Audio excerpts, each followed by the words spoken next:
This week's videos are sponsored by ExpressVPN. More on them after the reaction, people. Citizens of the Reject Nation, we are back for Scott Pilgrim Takes Off episode dose today. John, how are you? I am terrific, Gregory. How are you? I am swell-diculous. Ladies and gentlemen, if you did not catch our reaction to episode 1, I think it's on the channel. Otherwise, we are doomed. With that in mind, please go ahead, subscribe, click that notification bell to get notified when our reaction for episode 3 is up here on the channel. And as always, rock out to that like button. That would be very much appreciated. Big thank you to Prepper for helping us edit down these highlights. Full-length reaction watch-alongs where you sync up with your own copy of Scott Pilgrim Takes Off. That is available for our Super Sexy Rejects. That is over at our Patreon page. Thank you to all who have joined already. Us to cover several things exclusively with reaction highlights and watch-alongs included. John, are you ready to continue with Sex the Bomb? Dude, insert that coin. Let's go.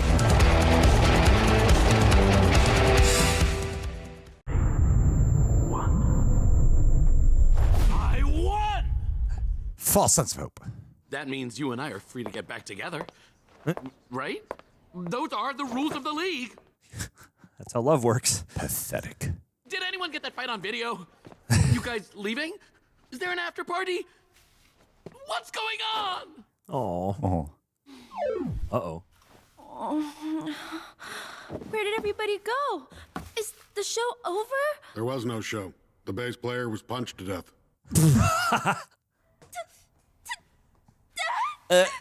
Yes, those are the words I said. Who's that voice? Yeah.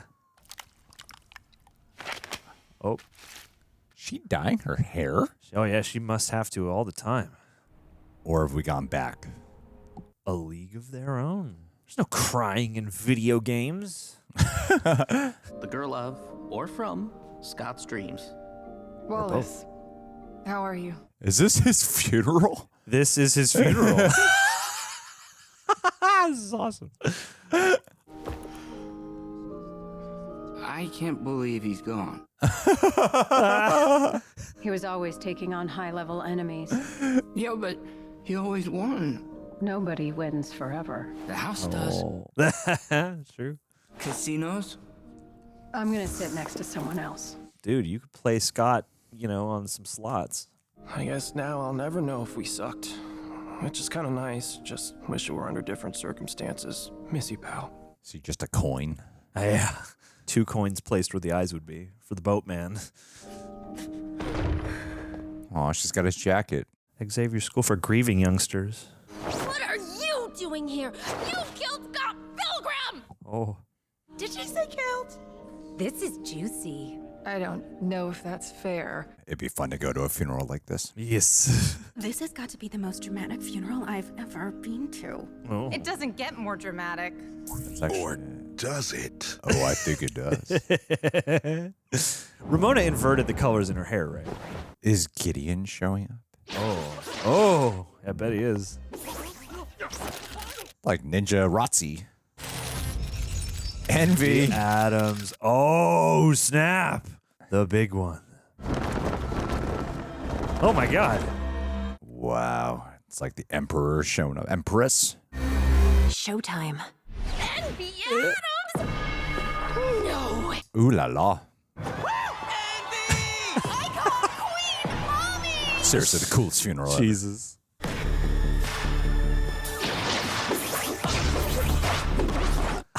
Grief ninjas. I love the way the ninjas are the paparazzi's being portrayed. Yeah. Envy Adams is amazing! She's the lead singer of my favorite band of all time! Whoa! Brie? I thought we were your favorite band. Well, they're my favorite real band. Sex Bob-Bomb's my favorite band that isn't real. Ouch.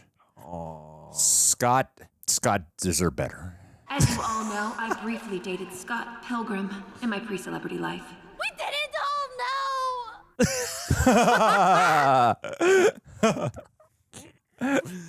I thought I'd sing a song in his memory. Are they going to I've bring got back Black Sheep? Lady Gaga thing going on. Yeah. I will remember you.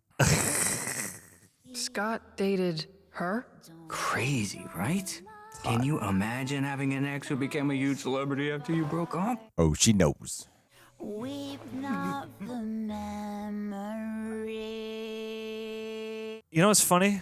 Her voice sounds like the lead singer of Metric, who's the band that did the song for the movie, who Brie Larson sang the track for. So if they brought the singer of Metric to do this, I think it'd be a really funny twist on that. Screaming inside. Hilarious. Yes. Yes. I'm glad that joke landed. Will you There he is. Oh. It's like a howler. pass you by? Oh. They're being activated. Why, though? He's dead. The men are You all need to go and try and woo Ramona again. Galfred. Dear Evil X, all 7 of you are cordially invited to a very special evening. Whoa. Is Did I just get invited to my own lair? Scott putting this together? Or Ramona or something? Are they writing Scott Pilgrim off the show? Yes. Scott Pilgrim takes off from this series, never to be heard from again. I'm sorry, Scott. These just coins. All right. Mr. Lee, I'm a huge fan. Tell me something I don't know. Great to hear that voice again. Chris Hemsworth. Secret lair. Yeah. Johnny Bravo's tough cousin. Todd. Lucas. Maybe you should stick to the rivers and the lakes that you're used to. Let the pros do the pro things. Vegans have perfect photographic memories. I could memorize an entire script just like that. Yep. I hear the snap with him. Yeah. It's called being in the moment. Is that why half your lines in your last movie were, "Let's party"? Drinks, Let's party. This is appropriate. It's fun seeing them actually all interact with each other. Why'd you bring us here, Gideon? I didn't. The person behind this event remains a mystery. He didn't invite them. Who invited the robot? No one did. What? For it is I who did the inviting. Matthew Patel! He was entitled. The robot's with us. The first one we ever built. We call him Robot 01. We gendered him too. Male. This party was curated. Oh. No +1! I thought it was like a joke about intimate toys for a moment. I brought you all here because I've realized there's a fatal flaw in our league. A failure of leadership. Are you questioning my methods? First one is taking this uprising. I, Matthew Patel, defeated Ramona's new boyfriend and got nothing for it. No. If we win, we don't get Ramona. I flawlessly defeated her precious little Scott, and she still turned me down. Oh. Gasp. Gasp. Gasp. You really think I'd just hand the league over? No. I think I'll fight you for it. Let's go. I own 2 record labels, a movie studio, 14 animal shelters, and this league. You're a D+ theater student with delusional Broadway dreams. You're not worth my time. Burn. Somebody's scared. What did you just say? She said it sounds like somebody's scared. If you win, you can take it all. If you lose, which you will, I take your life. I accept those terms. What do you stand to benefit from that? 90 cents, apparently. What a fun crossover of sorts. Gideon Graves versus Matthew Patel. Fight. Ooh. Oh, great.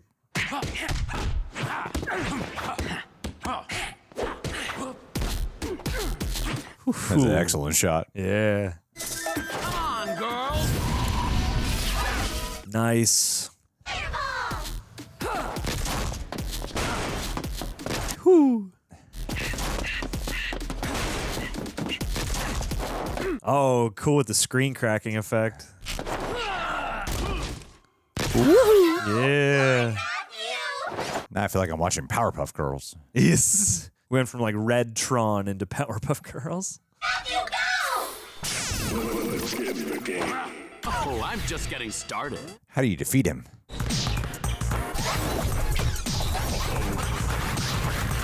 Look out. Making moves on the court. It's a fireball. Oh, damn. It's like that NBA Jam game from back in the day when the ball would go on fire. Yeah. Time to take this fight to the next level. Yes. Woo. What are the rules on the ghost sidekicks? Can they regenerate? Whoa. Create stuff out of matter or energy or light. Come on out. Flutter. Surprise attack. Oh, that's neat. The speed of the swords that makes it look like a shield. Oh, let's go. Whoa, jeez. It's all his successes. It's all his things. What's on the vault? I don't know. The body of Scott? Yes. Ooh, damn. Nice. Gotta have a fight in the rain. Ooh, trident. This is pretty epic, damn. Yeah. And very creative with the powers and stuff.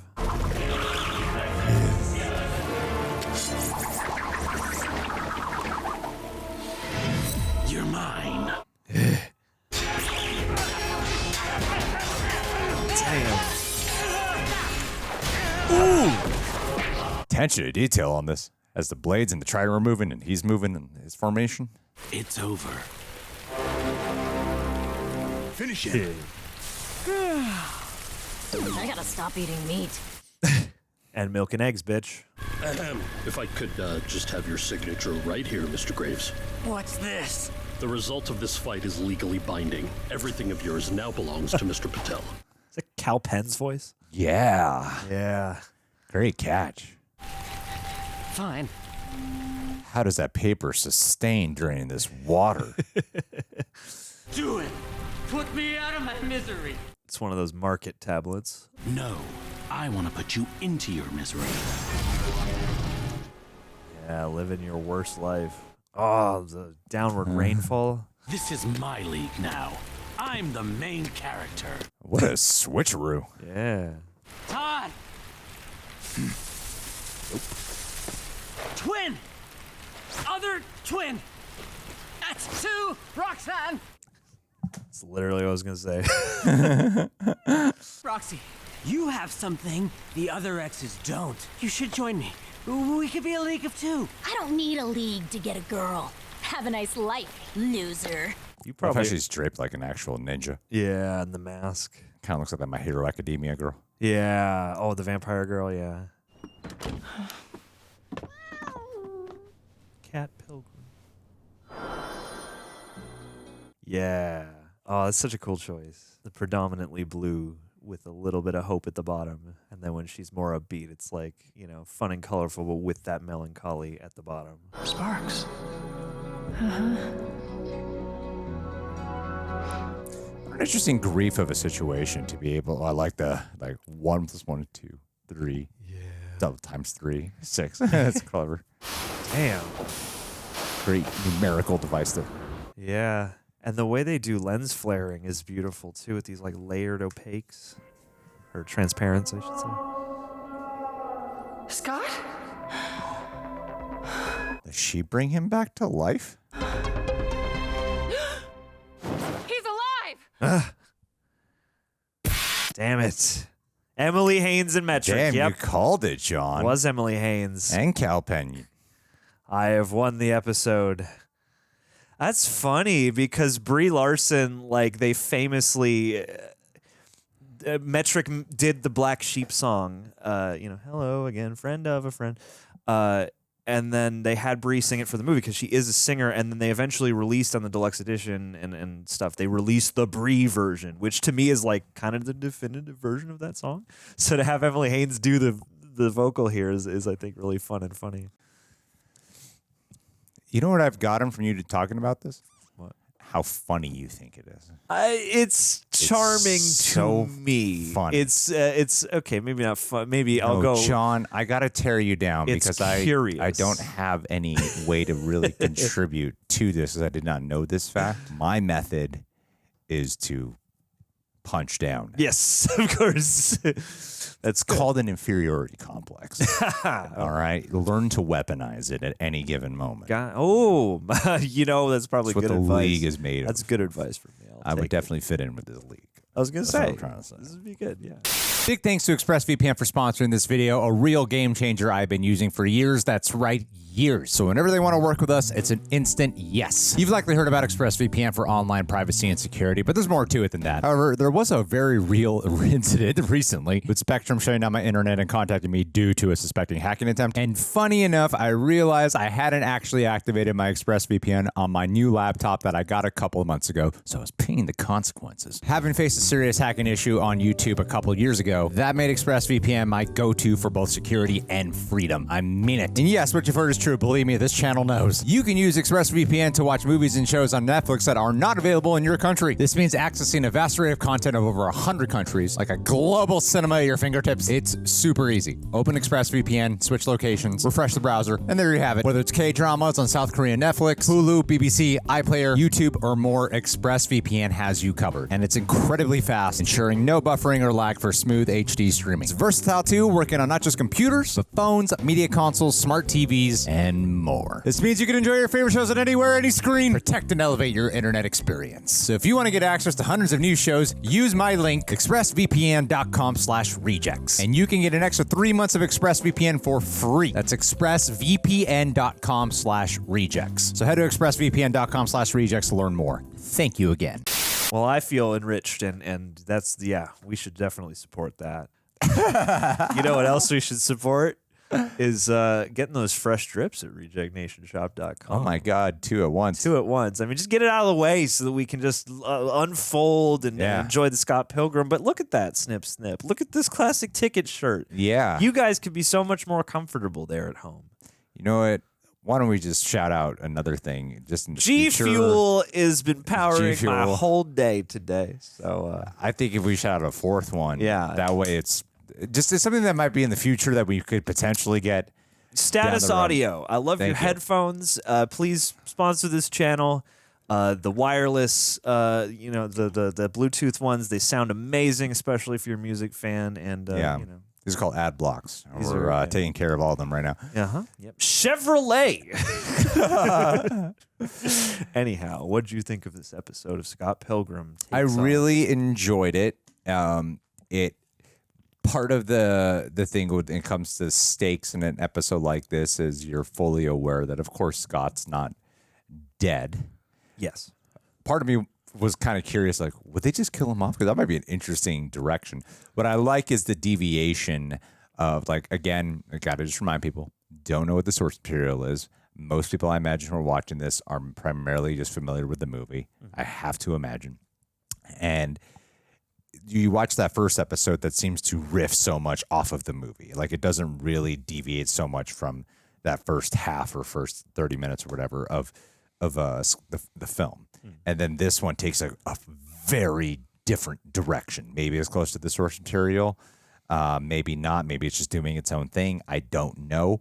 It's an interesting structure, though, to take our main character off the map, introduce a new kind of set of rules for your world, which already doesn't really have a rules other than you beat people in video game-like scenarios, and then to focus on all your villains, all the people you were going to go up against, and using our familiarity of how Scott would just encounter them one-on-one in situations and then have them all congregate with each other and then get to kind of know their personalities and know the menace of that, and also do a flipperoo where you take your first character, your first ex, make him the dominant one to lead when really he in many ways you might view him as like one of the weaker ones off of your association with the film because of the fact that he was the first one to go.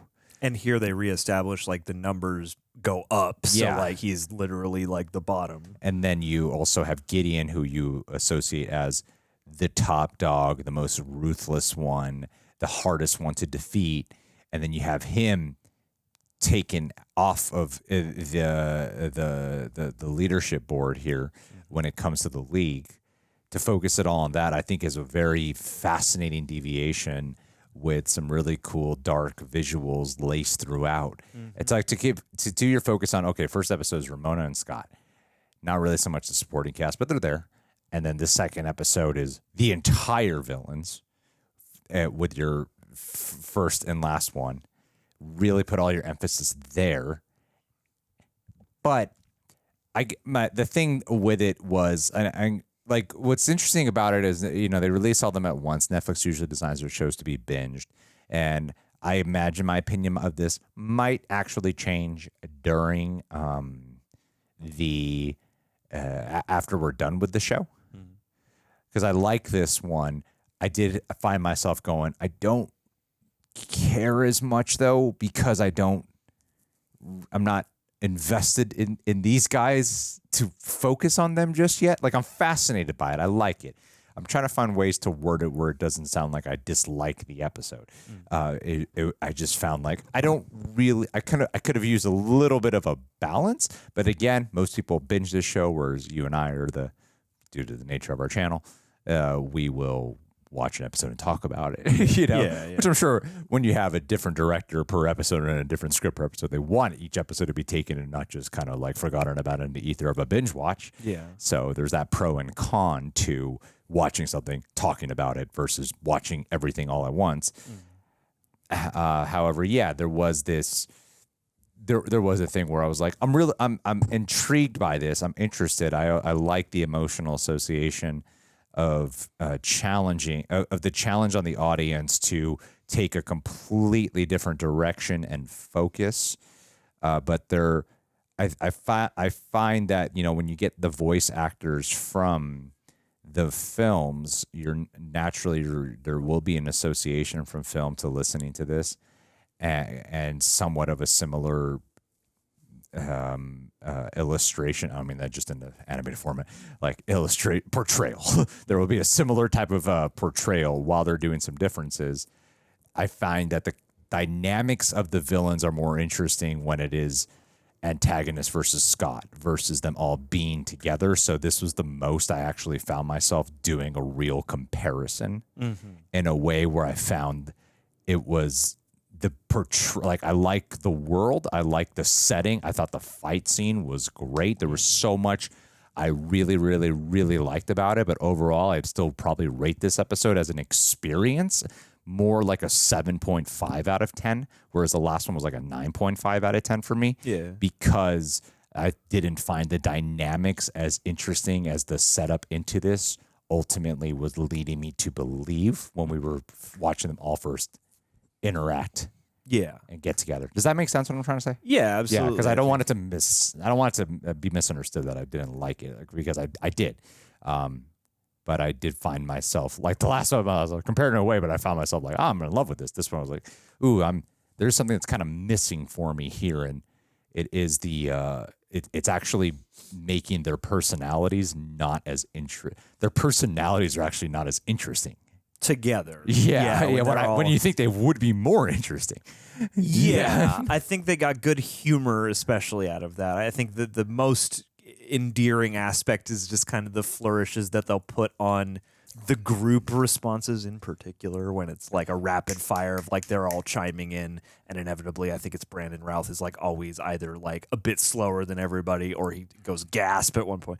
It like those little flourishes I thought were really fun. But I really enjoyed the episode, but I am of two minds about how it places, because on the one hand, episodically, I'm like, oh, this is kind of a cool diversion from what I'm familiar with based off the movie. But also this felt like an episode that could have come later or something in terms of just like how intense it is in the other direction, because the first episode... To kill off Scott so early. Like, I think they should have done it like on a third or fourth villain. That's my initial thought. I'll wait and see on that, because I could see myself agreeing with you. Part of me really admires and thinks is fun that they subverted the expectation by just having the first showdown be the death of Scott. Just because also as an icebreaker, it's like, oh, okay, well, this shows you actually how serious the situation is that, you crumpled up and discarded moments ago. And I think is a fun hook, for the end of the first episode. But yeah, like looking back at that, the first episode had this beautiful kind of short film sort of quality where it is, it's this more intimate, more breathy thing. Whereas this is doing more stuff. It's going more kinetic maybe than the last one, at least. And so, like the funeral in and of itself, I'm going to hold off too much rewriting again because we're only on episode 2. But like the funeral could in itself kind of be the setting of an entire episode without having to cut away to the Exes and things like that. And yeah, like I really liked the physicality. I really liked the world building. I really liked the subversion of the action of Patel just like taking over, But yeah, it doesn't have quite as much of that endearing or just time to soak in those little tiny details. I did really like the whole thing of Ramona flipping the color in her hair. Which seemed like a very deliberate thing that they chose to really experientially kind of put you in the POV of, which I thought was I thought her buttons were really nice on this. That and then her in the bed just kind of missing the moment and segueing that into another, I think, again, solid cliffhanger of like, oh, he's out there. I'm kind of waiting on episode 3 to know exactly how these first couple feel almost because again it's starting to feel like 3 episodes will give you kind of your complete setup maybe and we'll kind of find out in discovering the circumstances with Scott sort of what the real stakes are in terms of this battle against the evil Exes and all that stuff. So yeah, I mean, like I think it's still plenty rich and like the animation, like I am continually taken with and pleased by the animation simply because it really, and I think that's like the credit of the studio name is the first thing you see in the opening credits. But like it really feels like no expense was spared. This wasn't hampered by like, oh, it's streaming. We gotta whatever. Definitely 1,000%. It feels like art in the tradition that seems to be waning right now. And I'm glad for that because again, this gave us a whole new palette of things to look at, especially at G-Man. The G-Man headquarters building and all that stuff. And yeah, plenty of like really funny little nods and jokes and like, just press the secret layer button to get to the penthouse secret layer. So yeah, like this was a really fun one, just maybe had less of, those like quiet, intimate, just like slice of life moments that made the first episode so striking in a way that was so unexpected. Whereas this is a little bit more expected. Well, this is more serious and a little bit more grim with some darker humor to the characters to try to keep some of that personality. Yeah. Yet I still feel like it's somehow, even though it's animated, even though they do a lot more technically on the surface with the League, they're not. It still feels like a little bit diminished in personality to me. I feel like, having them all together then causes you to be like, what's the collective goal here that you could all feel like you're winning at? And I think that's probably part of the fun and the charm. But having them all together does highlight that at least some of them are kind of similar. Or, it just makes a lot of sense to me that they will each probably shine better when they are the singular antagonist, obstacle, etc. to Scott in this moment, and then the others are in the back of my mind, less they're all right here. But at the same time, like, I feel I could hear someone coming back and being like, because I was really, really into this episode significantly, and it was kind of a strange experience as in the last like 10 minutes of it where I was like, oh, I'm becoming a bit apathetic to the emotionality right now. It caught me partway. I had like one of those lulls partway through the fight where I was like, oh, this is like this episode. This is like what this episode is mostly about, which I was kind of surprised by. Yeah, but I'm like, I don't really care about the fight because I don't really know what they're fighting for. I don't really give a shit about what it is they're fight. I don't. They want Ramona one way or another, but also like in the power structure. Other than they want kind of a rearrangement of that power structure. Like this is kind of the first we're getting of their collective rapport. Yeah, now you're watching like 7 people with one note. Yeah. And so like it's interesting in some senses. I think this is a fun and interesting way to get our 1000%. first glimpse at them. However, there are just ways in which this version of it then kind of compels you to go like, I might be that much more engaged by this if I had a little greater sense for a couple of the different dynamics between them or their specific tendencies or whatever, because we mostly know or a little bit more of a build up to them actually congregating for the first time. Sure. I think congregating for the first time for the audience to witness. Yeah, I liked the whole thing with the letters and the whole like who assembled us here, and I liked even that like it's kind of right under your nose. You're like, who's number one? Oh, well, I guess it would be number one on the roster. But that even while I enjoyed that and thought it was charming and fun, could have been laced in a more gradual way or in a differently structured episode. Yeah, you could have made that more of like a what are these letters for and who are they going to and why, and then get some kind of greater build up to that. But still very creative, and I'm still very much invested in the show because, like I said, it's not really 2/3 of everything that was on screen. There's like 2/3 of the emotion out. There was 1/3 of the emotionality that was missing for me. You know, that's probably the best way I'd say it. Like 3 out of 3 on everything else, but 2/3 of the emotionality was kind of gone from like started really waning for me towards the end in the last like 10 minutes. And that's the only. It's more of a simple array of emotions in this one because the fight and the power struggle takes up so much, and we're not really focusing on the fact that they're like all hung up on this girl with that stuff. So it's just not quite as the first episode just has so many like interesting nuances that all kind of relied on the fact that they weren't doing bombastic action. Like there's not enough room, it feels like, in this episode. The Ramona beats and stuff, and even the funeral to some degree have that. But it's like those are doing so much of the emotional lifting that they're accounting probably for a lot of that 2/3. Yeah. And then the villain stuff is fun and intriguing and enjoyable, but less impactful, at least in this immediate moment. Because the last thing I want, honestly, is for them to just do the movie. Like that's the last thing I want. Like that'd be a waste of time. So that's why I was like really into it at first. And it's funny because the first episode, that thing Edgar Wright said about like going blind, it's not exactly the movie. In the first episode, I was like, okay, I get tonally how that's true. There's a lot still familiar here. Whereas this episode was like, okay, we're well out of movie territory, certainly at least structure. And I was like, great, yeah. And I mean too, like the way they captured like the falling rain and just like the convex path, like, all that stuff. And, visually very striking. But there's more to it than just cool visuals. There always has to be that for me, at least as a viewer. I have to know why I should care about watching this. This is more of a, this episode did a lot more setup type stuff because it's like you get your setup for what's her name, Clash of Demon Head. You get your setup for her, who will be some kind of a villain. Then you get your the setup. Roxy girl. Yes, right, Roxy. The lesbian one.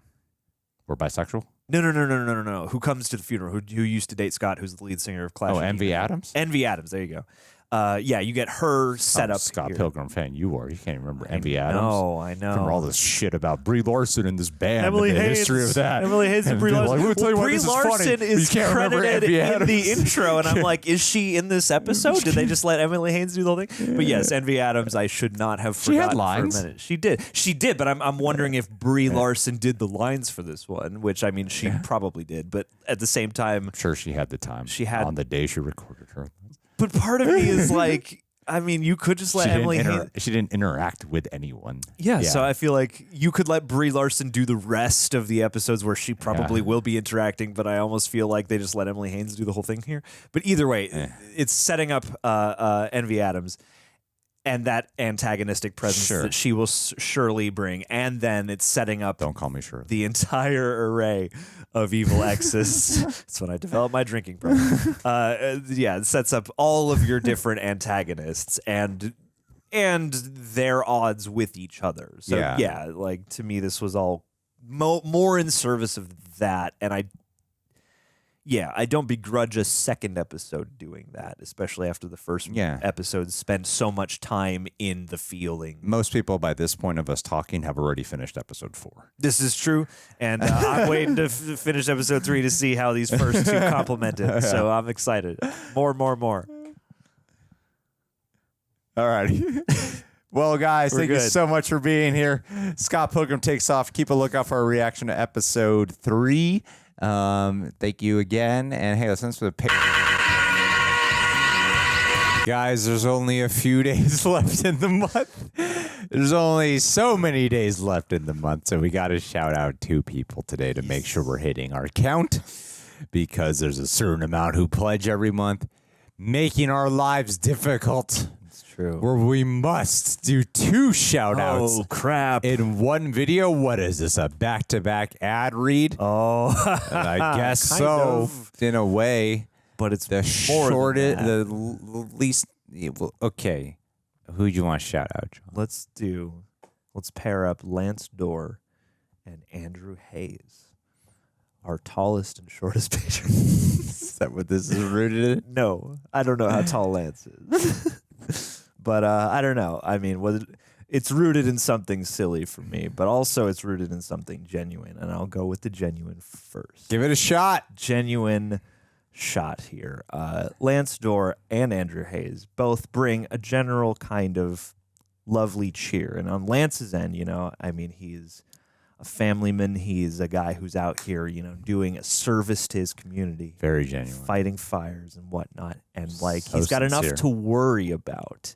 And still, he's how here earnest this is. nerding out with us and at Wow, least it's taking so some real. of the living that he makes by risking his life. I've never felt such authenticity before. He's get ready, man. We're going deep today. When Lance came to visit me in the hospital, Oh my God! You put the real and real rejects. that's right. That's right. And I don't know, just the fact that you probably have enough to where you got are to such a budget good your guy. life. And you got all this to worry about. Yet you still Do you take a piece know of that what you're pie saying? and give it to our cause. I don't know And what the you're saying. fact that you, who does way more important work in this world than at least someone like myself, Yeah, but would I mean, take that. No, I mean you're I mean, you're honestly, feeding all of us rejects. fighting fires is not the same as People need to be entertained. doing YouTube videos, man. I'm It's telling not, you. no, it's not. Anyone can fight a fire. Yeah, it's pretty simple. Fire, water. Yeah, it's not Point it in the right complicated. direction, and you're good. Just find a nearby hose, Yes, and you turn it are on. you are a contributing civilian. Uh-huh. All you are is just a paid civilian, really. Yeah, you're the taxes. Yeah. So really, Yeah. you contributing is just the natural order of My things because you're money- giving us our damn tax money. My back. money goes to your universal health care in Canada. That's right. Oh yeah, And then so Andrew Hayes. Andrew Hayes, Say something sweet about him, would you? My God. Andrew What is- Hayes You got nothing to say? It's all about Lance? is such a boyish charm I on this guess. guy, and he has grown Subjective. into such a man over time. How He would looks you like know? the kind of guy I would have wanted to know tangentially I in don't like even think he college. knows he gets shouted out Being still. like, it's okay because once he sees these, a tear is Pretty going to sure he form lost in his his credit eye. card.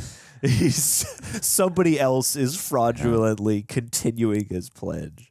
But either way, I mean, aware or not aware, I still appreciate you, man. You're a craftsman. You're So a creative true, guy, homie. all right? I admire your creative spirit and the way in which you have enriched our lives with your generosity as well. Because much like Lance, I'm sure you got a bunch to worry about. I'm sure you're making your way in this life, trying to forge a career and whatnot, trying to use your skills and interests. It's a lot out there, but you're still here with us. What are you saying? I feel such a unique energy right now. As it's good. It's good. Is it? Okay. Glad you can great. make a solid assessment of your shout out. I mean, it's good. This is a good shout This out. is I'm doing, quality. This is I'm what the doing a people are good here job shouting them out, right? But Andrew, if you have forgotten, and this is just like an automatic payment, I mean, like thanks, but bummer.